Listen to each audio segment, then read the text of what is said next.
Hey everybody, it's Boardman21 and today's build is going to be the Shatter Strike SpellBlade using Mordita's Reach.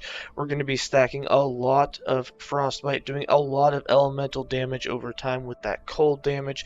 We're going to be generating a lot of ward on hit, on kill, and all of that put together is just going to allow us to be somewhat tanky. We will be able to kill all of the bosses in the game, and we will do pretty good damage with it. Now, it's not going to be a super hard-hitting skill. It's more about getting in a lot of hits with Mordita's Reach, and you're building up that dot damage over time after a few hits, which really starts to finish off the mobs. The nice thing about that is when you're attacking bosses and you've put in, 30, 40, 50 stacks of Frostbite on them, you can actually dodge their attacks, go away for a few seconds, and the damage is still ticking on them, which is really nice because then when you get back into the fight with them, they've actually lost a little bit more health instead of staying the same or gaining a little bit back. Now, for me, I like the Spellblade. However, I do hate the fact that Shatter Strike is one of the only skills you can use with it. Hopefully, it gets some more love in the future. But for now, here's the Shatter Strike Spellblade using Mordita's Reach. For skills, we're running Shatter Strike, Enchant Weapon, Flame Ward, Focus, and Teleport. For Shatter Strike, we have 2 points in Lingering Chill, 1 point in Breath of Cold, 2 points in Whiteout, 3 points in Shiver, 5 points in Icy Flow, 2 points in Frostbitten, and 5 points in Razor Ice. That Frostbite effect is very important.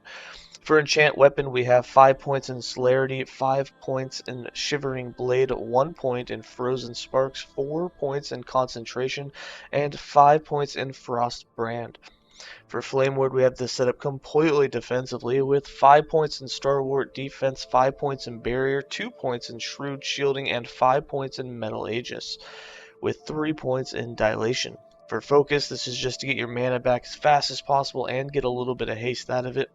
We have 4 points in Desperate Meditation, 4 points in Mana Flooded, 5 points in Energy Battery, 1 point in Energy Infusion, 1 point in Everward, and 5 points in Mind Shield. And then for Teleport, we have this for the decoy setup and for some extra ward gain. We have 4 points in Plasma Protection, 1 point in Decoy Position, 1 point in Unexpected Copy, 5 points in Elemental Affinity, 5 points in Ether Barrier, 3 points in Out of Body, and 1 point in Out of Mind. For passives, we have 21 points in the Mage base class with 8 points in Arcanist, 8 points in Scholar, and 5 points in Mage Flurry. We have 25 points in the Sorcerer with 8 points in Calculated Destruction, 8 points in Mana Shell, and 10 points in Wisdom.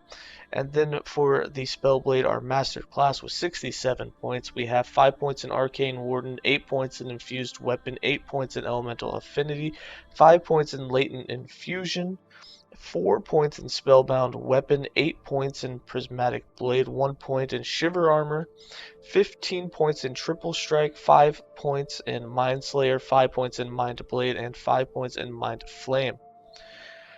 For items, we have Frostbite Duration with a % of mana increase. That's nice to have extra mana. We are also rocking the Large Idol that has ward gained on melee hit and ignite chance. You can have anything in the prefixed slot up above.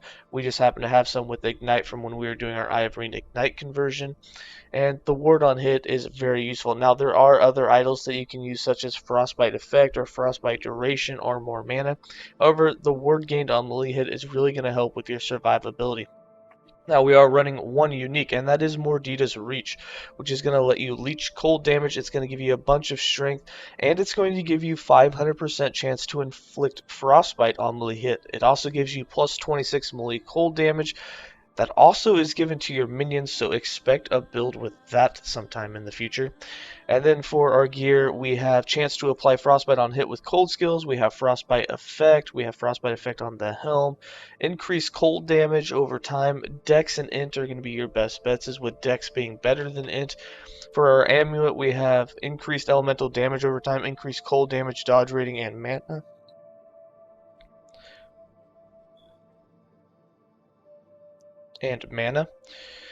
For our belt, boots, and our relic and gloves, we have Set Glancing Blow. We didn't put Set Glancing Blow on the helm. We did indeed put it on the relic instead. We are running Set Dodge on our boots, our gloves, and both of our rings. We also have increased elemental damage over time, dodge rating, and critical strike avoidance.